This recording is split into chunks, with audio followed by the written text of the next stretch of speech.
All right, here we are, just making sure that this puppy is locked and loaded. Gotta get some feedback. Oh, it is going perfectly fine. Ladies and gentlemen, no music or anything here, but this is the Brandon Cruz Daily Fantasy Podcast, where I go and look at low-owned plays and strategies specifically designed for GPPs. This is a show for people who are already informed on daily fantasy sports and how these contests operate. If you have any questions related to NASCAR that isn't a stupid question, feel free to shoot it my way, either on Twitter or in this video. And most importantly, take everything you hear with a grain of judgment, take everything you hear with a grain of salt and use your best judgment when making entries. Additionally, if you have a gambling addiction, that's not my problem. Check your sensitive feelings at the door. We are back and we are covering the Xfinity Series at Charlotte. Normally, I hate doing live videos. I hate it. Don't like it. Don't like having to do not being able to do retakes, not being able to keep it alive. Usually I'm pretty shitty at that, but we're going to head through, and I think it'll be all right. We're just going to talk about Charlotte. And normally I break these down before I've made lineups, or I've made some lineups, and then I make changes to it. And if you have any questions or anything, I'm sure people already watched. If you have any questions, I'm sure I'll take some questions at the end. I don't like taking questions on live videos, but I'm sure I will.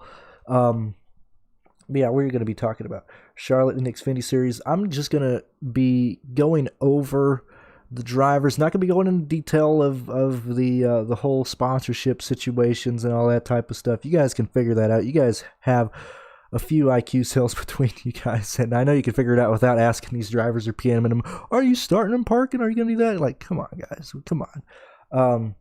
Really quick, for those of you that either know or don't know, my girlfriend and I had to put our dog down the other day, which was Friday, Saturday, somewhere around there. And I grew up on a household that had multiple horses, goats, dogs. I had multiple animals.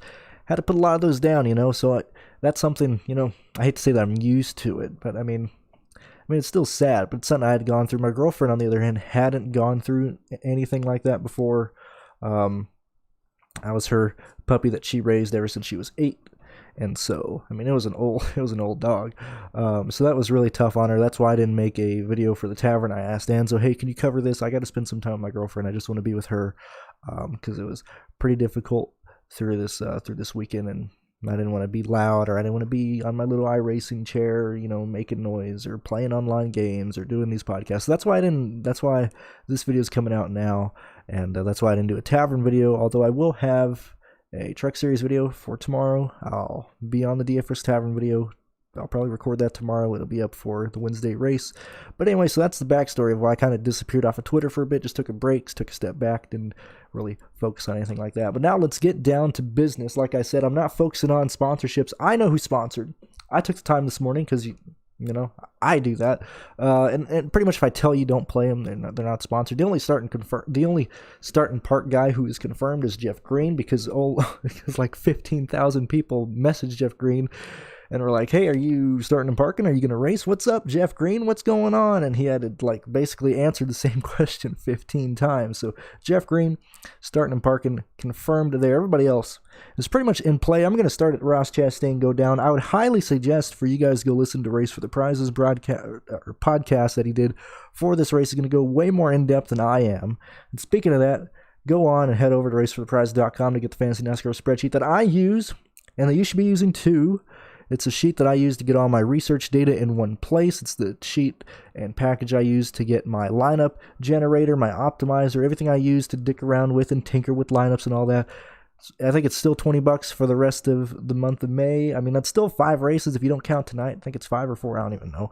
But you get, the truck sheets, cup sheets, Xfinity sheets, everything you need, all the track history, all in one place. Absolutely the best bang for the buck. And I'm not just saying that, but I fully support him and what he's doing. He gets a great product. That's what I use. So anyway, without further ado, and if you have any questions, go ahead and put them in the comments. If they're not stupid, I'll answer them when I get through all this stuff. This should be around 10 minutes. I'm not going to waste everybody's time here. Starting with Ross Chastain. Now, there is an argument between Chastain and Jones. I personally believe Jones has the better car, but Ross Chastain, I mean, he's Ricky Stenhouse Jr. with slightly more talent.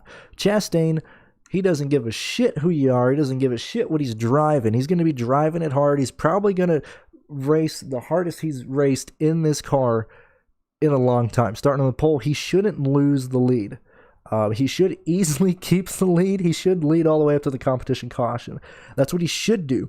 I assume he'll do something stupid. He'll throw a stupid block. He'll have a bad restart.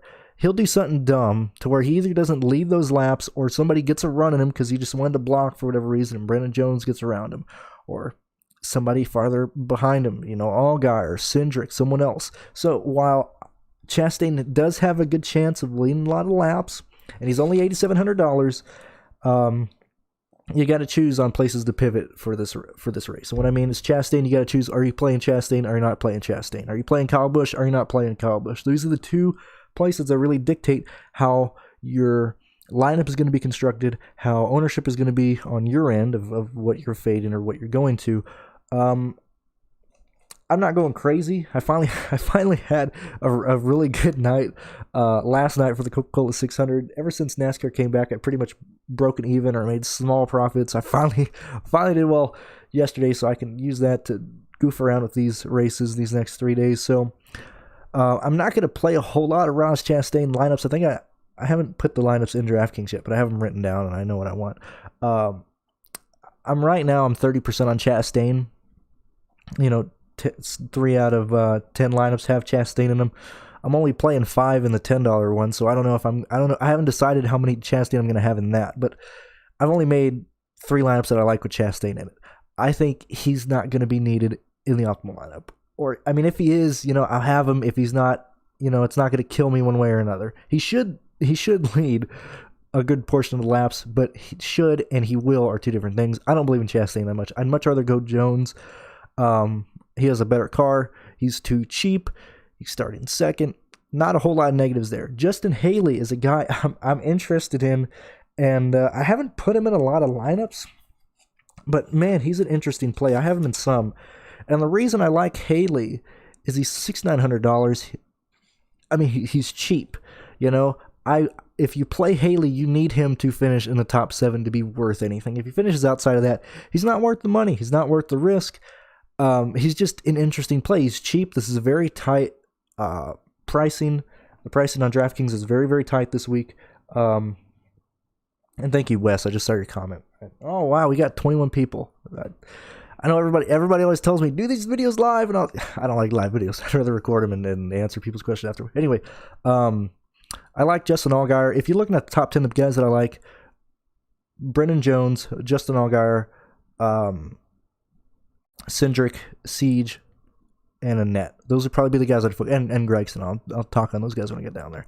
But those are the guys I'm focusing on. I'm not going to focus on Riley Herbst, or Herbst. He's 7,000. There's better plays out there. He can only get you so much. He's not going to win the race. He's not going to lead laps. If he finishes third, that's a good day for him. If he races like his normal self, he'll mess up and finish 11th. Cindric, good history going into this race. I mean, he's one of the most consistent guys here outside of, say, Noah Gragson in this series. I mean, Gragson finished 26th at Fontana, but I mean, Cindric, just his momentum coming into this. 2nd at Vegas, 3rd at Fontana. I know that's a way back. 8th at Phoenix. I know that's way back, but he still finished 4th at Darlington. A difficult track. People really didn't notice him a whole lot. 98 still a high price to pay for Cindric, but I don't mind him. Ryan Sieg starting 7th, the guy that I am focusing on unbelievably. He has a great car. He is not priced correctly. Sieg is a top 8 car now in the Xfinity series.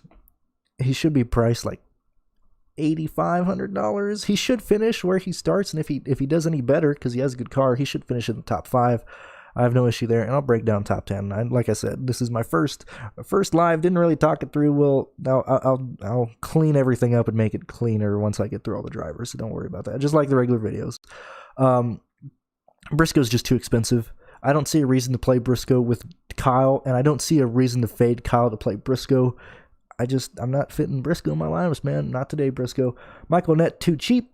7,000. Like I said, him and Sieg should be a bit higher. I have no issue going there. He isn't as consistent this year as he has been in the past, but I think that's just I think that's just how it's been this season. I'm not concerned about him finishing 25th at Darlington. I'm not concerned about him having a rough start to this year. I'm not concerned about that. He had a great car last year. He's in good equipment. $7,000. I'm perfectly fine with that. Noah Gragson, I like him starting 10th. Probably the third best car in this series right now. I'm fine with that. And you get a discount off of Chase Briscoe, off of Justin Allgaier, and off of Harrison Burton. Harrison Burton, like him, just too expensive. Like I said, if you're playing Burton, you're fading Kyle, or you're fading other guys. It's difficult. And I'll talk about line construction when I get through here. Hemrick, I think Hemrick's too expensive. I think Hemrick is just too expensive, too inconsistent. I don't like Hemrick. I just don't like him. There's other plays that I like, and we're gonna get through them when we go down. But I just don't like Hemrick. Now, Chad Fitchum, BJ McLeod, these are two guys I think you need to use. Now, stupidly, I haven't checked Chad's. Let me look right fast. Chad, let me look at his Twitter right fast. I haven't checked it right now. Let me see. He hasn't posted anything. Let me check MBM Motorsports right fast. They haven't posted anything either. I can't imagine that they don't have a sponsor for that 13 car. Or for Chad, whatever car is in. They ran all right at Darlington. 24th at Darlington, that's good for this team. I know he's starting 13th, but at $4,600, you need a play that is cheap, that you can just fit into your lineup if you're playing guys who are expensive, or if you're just stacking, not a Stars and Scrubs lineup, but if you're playing an even distributed lineup, you need either Chad Fitchum or BJ McLeod. BJ McLeod is probably the better of the two. I have more him than Fitchup, but I don't blame you for playing Fitchup at a lower ownership, not with the same, let's say, BJ McLeod is a top 15 driver. He should finish in the top, like he did at Darlington, he should get a top 15 finish. Chad should finish in the top 20 or finish 22nd. If you're fine taking that 8th place negative point, Chad isn't too bad for $4,600. You need a guy who you can play with all the guys you're paying up for. Brandon Brown, not interested. Vinnie Miller, not interested. Matt Snyder, but on this guy, I played him last week. He got wrecked. Unfortunate. Not his doing. He's in 21 car, still too cheap. Just play him this week. We'll talk more about him when he's driving 93 car. Kyle Busch. This is where it's interesting. Going into this race, I was on board of completely fading Kyle Busch. What are you talking about? You're fading Kyle Busch? You say play him no matter what the price is. Yes, I understand that. But 17, it's not that it's a lot. It's just that I like other plays more than Kyle this week. Kyle needs to lead a lot of the laps in this race. He needs to win the race. I don't think he can do that. I just don't think he can do that. He should have a fast car. He should easily be up in the top 5 at the start of the race. I just don't think he leads enough laps. I don't think he has enough fast laps, and I don't think he wins the race today. So I have my higher projected lineups right now have Kyle Busch in it. But the lineups I've handmade or that I've really dicked around with, I don't have them. So, I mean, I enter a lot of lineups. I dick around here and there. The optimizer with my projection in it, it's saying it's telling me play Kyle Busch with the punts that you like, it'll work out. I don't know. I'm gonna enter both lineups, but my hand building lineups, my ones I'm dicking around with, I'm fading Kyle Busch, and I'm going for the guys starting in the top 10. And that's really what you should do. If you fade Kyle Busch, you need to aim for the guys who are starting inside the top 12 and expect those guys to finish up there. If you don't play or if you do play Kyle Busch, I wouldn't be so heavy on the guys finishing top 10 because Kyle Busch is going to finish up there. It's really pick your poison there. Dylan Bassett, perfectly fine at $4,800. I'm fine with him as a punt. Should be sponsored, should run the full race. Not really concerned about that. Jeff Green starting and parking. Josh Williams, not interested. Brett Moffitt, very interested in him. This is a guy that I really like. He's in good equipment. Finished 11th at Darlington. I think that shows what the car has because that's a difficult track. That's a difficult track for the driver, difficult track for the equipment. I like Brett Moffitt. I like Jeffrey Earnhardt, but choosing between Earnhardt and Moffitt, I'm going to go Moffitt. Garrett Smithley, too cheap for the car that he's in. I love Garrett Smithley at $6,600. I have a lot of Garrett Smithley. That's all I'm going to say. I like Garrett Smithley. I like Timmy Hill a lot, $5,100. Now, I understand this isn't a Hattori car, but this is an NBM Motorsports car, $5,100, starting 25th. Confirmed sponsor. I know Roof claims, and I've argued here and there that he got sponsored from iRacing.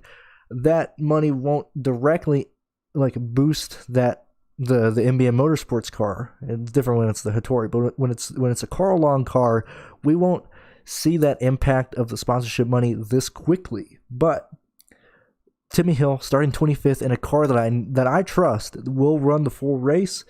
I have no issue there. He should finish 22nd, top 20, somewhere around there. Or not top 20. He should finish 20th to 22nd. I'm perfectly fine with that for $5,100 because I need cheap guys to pair with the more expensive guys I'm playing. Austin Hill, perfectly happy playing this guy as well. No problem. $7,900 is too cheap. It's going to give you a drop-off of ownership between Jeremy Clements. I like Austin Hill. So let me go over these guys that I like right fast in this rapid succession. So I'm telling you, I really like Brett Moffitt. I really like Jeffrey Earnhardt, although he would probably be he'd probably be the fourth most important focus of these four guys. So I like Brett Moffitt, Earnhardt, Smithley, Hill, and Hill. So the two Hills, Jeffrey Earnhardt is probably the fifth guy I'd focus on. Don't have a lot of Jeffrey Earnhardt, but I certainly don't see a reason to not play him. It's just his price is too expensive, and I'd rather play Garrett Smithley. I'd rather play Timmy Hill. I'd rather play Brett Moffitt. I'd rather play Austin Hill. That just really boils down to Jeremy Clements, fading Jeremy. Not going to play him. I'm playing the guys directly in front of him. No reason to go to Jeremy for me. No reason to play Joe Graff Jr. at $6,000. Colby Howard in a JD Motorsports car. He is actually my furthest.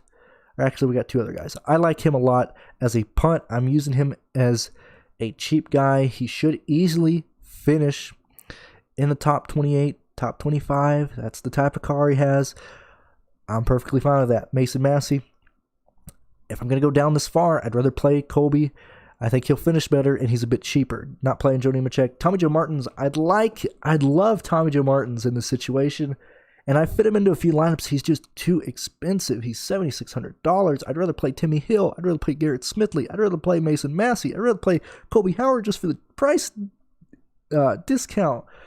It's hard to really justify playing him when I'm liking so many other guys. Not interested in Matt Mills. Jesse Little. A lot of people are going to play Jesse Little. Too expensive for me.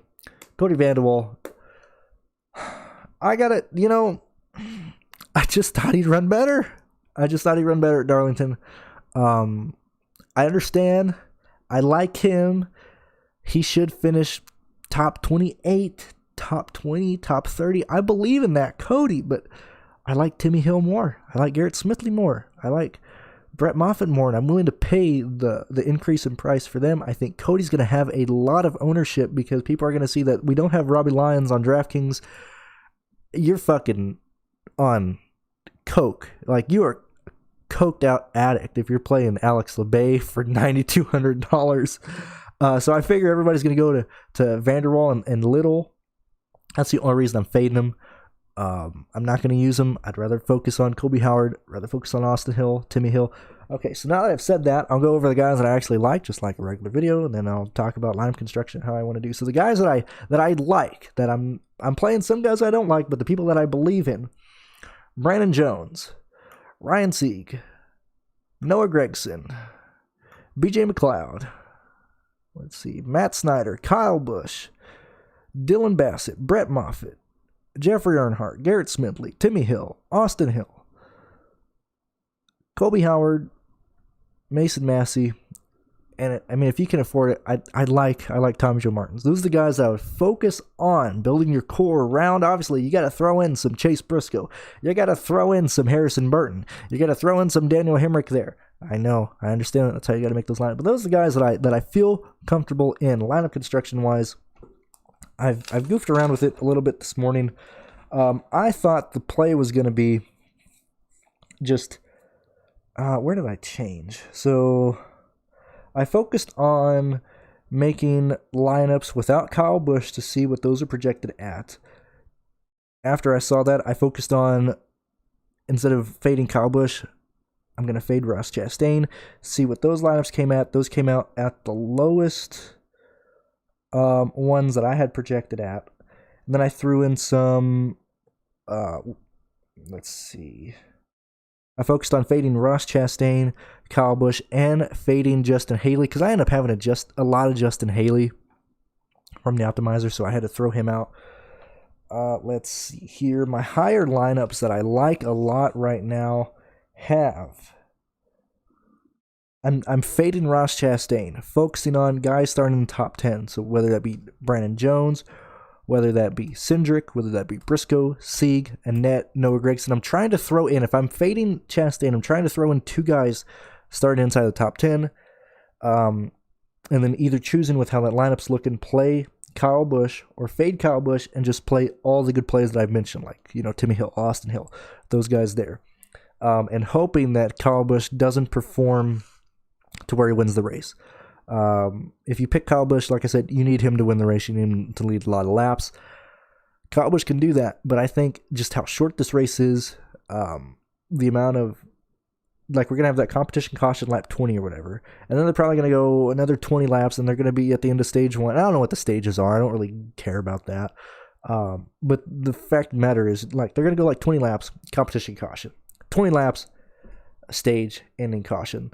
In that time, any distance that the leader, if Chastain's leading or if Jones is leading, or when the field gets spread out, any distance that field has, it's going to get closed up. And I think that hurts Kyle Busch. I think if this race would go green, if we didn't have a competition caution, if he was starting farther up in the field, he would have a better chance at leading all the laps, having a lot of the fast laps. I just don't see it a whole lot here. I think you need him for place differential in some lineups, but I just... if you're gonna go for GPP, if you're making one lineup, I think you got to fade Kyle Busch, and that's the lineups that I'm really liking that I'm making. I'm playing Kyle Busch, I'm fading him too, but that's what I'm seeing here, and that's just how I approach these lineups. That's how I do it. Let's see, am I late? The Kyle Busch take. Thanks for your work. Will I have a sheet? No, I will not have a sheet in the tavern chat. I did that for free. Because DFS Tavern we don't do heat maps for the Xfinity series, for the Truck series. I just did it because I was nice, but that's fucking time consuming as hell, and we only guarantee it for the Cup series. That's why I do all these videos here. I think that's about it. That's normally what I would do. How long has this gone on for? I'm 22 minutes into it. I mean, that's normally what I cover on a regular video. If you guys have any questions, or if you want to go, I'll give you 10 minutes. I'll give you my time. And I just don't like it. I'm making this 5 hours before the slate locks, man. I hate doing that. I like having at least 12 hours to let this video kind of, live a full life before it's just killed and not even needed anymore. Because as soon as the slate locks, I mean, this video is null and void. Let's see. Right now, I have 1, 2, 3, 4. Yeah, I got 4 entries in the 10, 3 in the $3. Let's see, 7 in the $1, and then 10 in the 50 cents. I'm not playing this race heavy at all. Saving that money. I'm going to use that bankroll for tomorrow's truck race, for the Cup Series race on Wednesday, for the UFC fight this weekend. Let's see. Thanks for making the video. No problem. Colby Howard or Garrett Smithley? You talking price? And I'm not going to this isn't to you. I'm just saying in general. I don't help you make lineups. I don't help you like, let's build a lineup together. Let me give you a core. I don't do that, okay? You got to look at Howard and who'd you ask? Smithley. So let's compare these two guys on a car basis. Who has the better skill? Who has the more experience? That go to Garrett Smithley. He's been doing this for years now. He's probably in the best car that he's ever been in for the Xfinity series. As Race with the Prize said, I agree with that. Let's see what else. I understand he's $6,600, but he's starting 24th. He should easily finish top 20, 18. That's perfectly fine with that price. For Colby, he's starting 29th, yes. But if you look at how he's finished this year so far in that car, 34th at Phoenix, 27th at Darlington. Now, I understand those are some of the tougher tracks, but I mean, that's rough. He's like easily the 32nd, 30th best car on the track. Between those two guys, not speaking of the lineups, just between those two guys, I would much rather go with Garrett Smithley.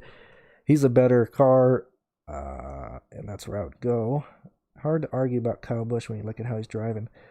Yeah, but let's see, like David said, right? I think you gotta. I mean, if you're playing cash, play Kyle Busch. If you're playing GPPs, I think the edge goes to fading Kyle Busch. I think he should be. Let me think. I don't think he has. No, I don't want to look at his own shit. In my mind, Kyle Busch should be by the public 35 to 43% owned. I'm trying to figure out if people would lean more to him with how expensive he is, or if they're going to go away for him. If they see, oh, he's $1,700, well, that must mean he should win. That must mean you need him. So let's say on the bottom line, 30% of the people take Kyle Busch, and he doesn't win. That's 30% of the lineup's dead, or at least dead trying to be optimal. That gives you much more freedom. That gives you $17,000 to make different combinations, either using, you can use like Gregson, Annette, Sieg, Herbers, if you want to go there. I mean, all these guys are under $10,000 that you can move that money around with. I think me just talking more and more, I'm leaning more towards fading him in this race here. One more take on Snyder. You should play him. I mean, I love Snyder. He got fucked over at Darlington, and I was 65% on him. But yeah, when I like him more in 93 cars because people are scared to play him.